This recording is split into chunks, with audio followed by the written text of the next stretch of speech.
Alrighty, we're going to be taking the ring to Mordor today with this deck tech video. Again, Weston with the Hidden Gibbon here. And I've got a good little treat for you. This is my upgraded Frodo and Sam pre-con deck. Of course, starring Frodo, Adventurous Hobbit, and Sam, Loyal Attendant. Let's get straight into it. So this is a bracket 3 deck. We are running one Game Changer, the One Ring, because we've got to get it to Mordor, right? We got to throw it into the volcano. And then we've got one tutor card in Bilbo Birthday Celebrant. I love that they count everything that can tutor anything up. So, Frodo, Adventurous Hobbit. He has partnered with Sam, Loyal Attendant. He's a 1/3 for Orsov. He has Vigilance, and whenever Frodo, Adventurous Hobbit attacks, if you gained 3 or more life this turn, the ring tempts you.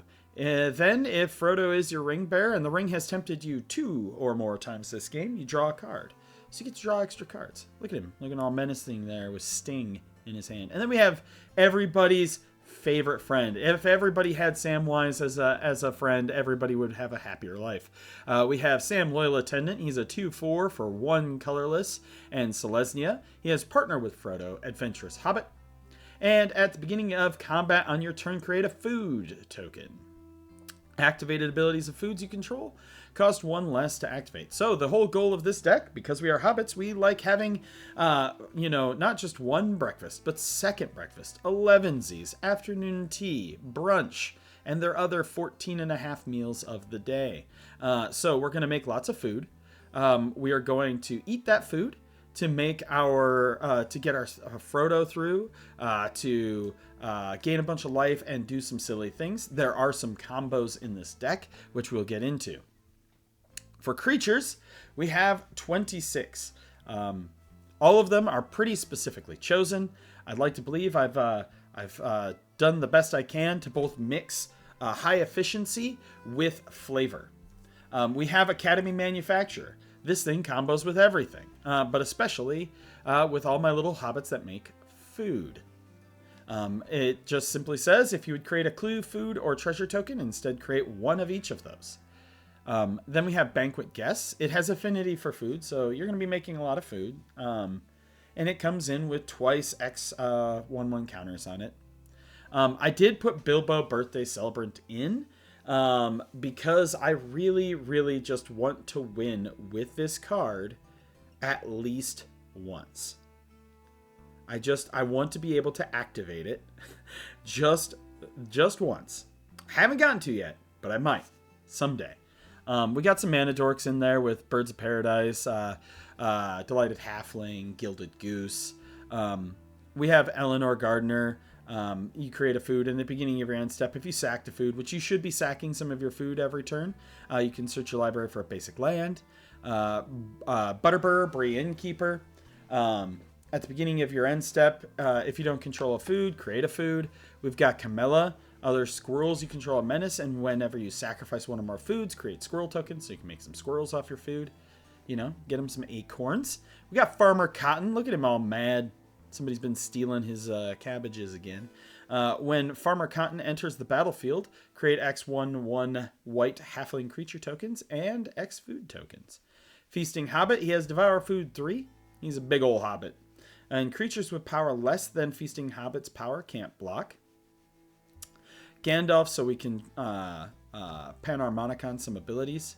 Mentor the Meek, so we can draw some cards. Then we have Gollum, Obsessed Stalker. This card, for the people who haven't played against Gollum, Obsessed Stalker, you don't know how dangerous this card is. For those who have, they know that this is a kill on sight. You have to deal with this card immediately. Because he has a very strange ability, right? He is a 1/1 for 1 colorless, 1 black. He has Skulk, which means he can't be blocked by creatures with greater power. At the beginning of your end step, each opponent dealt combat damage this game by a creature named Gollum, Obsessed Stalker, loses life equal to the amount of life you gain this way. Not this turn, but if he hit you at all during the game, he will remember when he comes back. And if you can bring him back if he dies. And you can gain 20-something life off of food in a turn, and he will ping you. He will ping you for a lot. Just by ping, I mean he's just going to come up and smack you in the face. We have Mariotic, Brandybuck. Whenever a halfling attacks a player, you create a food. Peregrine Took lets you make extra foods and lets you draw a card off of sacrificing your food. Prosperous Innkeeper lets you make a treasure token. And whenever another creature enters, you gain 1 life. Then we have what I call the Hobbit Nuke. This card, I have killed people with this card many times. So it's just simply a 2/2 for 3, right? 2 colorless and a black. It has Menace, Menace, and whenever 1 or more creatures you control deal combat damage to a player, create a food token. And whenever you sacrifice a food, put a 1/1 counter on Rapacious Guest. You're going to be sacrificing a lot of foods, especially if you have Sam out, because they cost 1. And then when Rapacious Guest leaves the battlefield, target opponent loses life equal to its power. I've gotten this to over 20 before, and it's when it leaves the battlefield, not dies. So people don't want to sort it, they don't want to path it, they just don't want to deal with it. And when it eventually pops like a balloon, you nuke somebody. You pick one person, you're like, all right, you're gone. We got Samwise Gamgee, which whenever another non-token creature enters the battlefield, you make a food. You can sacrifice 3 foods to return historic permanent from your graveyard to your hand. Then we have Rosie Cotton, who actually combos with Scurry Oak. So Rosie Cotton says, when Rosie Cotton of Southland enters the battlefield, create a food token. Whenever you create a token, put a 1/1 counter on target creature you control other than Rosie. And notice it says whenever you create a token, you put a 1/1 counter on it. So then we have Scurry Oak, which has Evolve. It's a 1/2 for 3, and it says whenever 1 or more 1/1 counters are put on Scurry Oak, you may create a 1/1 green squirrel token. So what you do is you have Scurry Oak in play, you play Rosie, which creates a food, which then lets you put a 1/1 counter on Scurry Oak, which then creates a squirrel, then which lets you put a 1/1 counter on Scurry Oak. And you repeat this process to make as many squirrels as your heart desires, and making Scurry Oak as large as your heart desires. He still trips over elves, or squirrels as it were, but this can win you the game. Treebeard, Gracious Host. He is a 0/5 for 4 with Trample Ward 2, and when he enters the battlefield, you create 2 foods. And whenever you gain life, put that many 1/1 counters on target halfling or tree folk. Look at him sitting there. He's on his way to war. And then we have Igra. Ward, sacrifice a food. Other creatures are food artifacts in addition to their other types, and have tap 2, sacrifice it. So like your squirrel tokens are then foods as well, in addition to your opponent's stuff. And so then their cost is reduced by Sam, so it's just easier to sacrifice.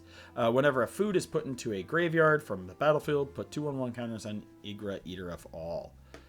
For sorceries, we've got some wrath effects in Fumigate, Fell of the Mighty, Dusked Dawn, and Toxic Deluge, and Battle of Bywater. Battle of Bywater is super awesome because a lot of your hobbits are below 3, and so they won't die, and then you get to make lots of food.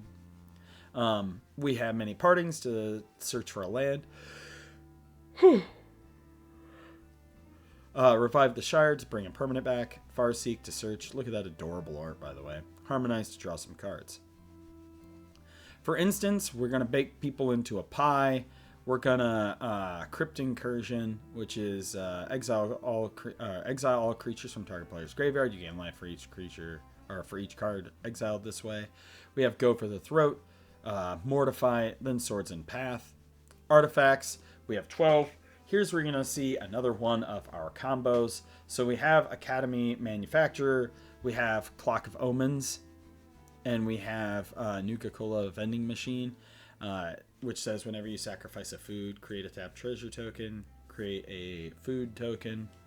So you can tap it to make a food, which then creates for you, with Academy Manufacturer, a treasure token and a clue token, right? Those ones are untapped, and then you can tap those to untap your Nuka-Cola Vending Machine to create a food.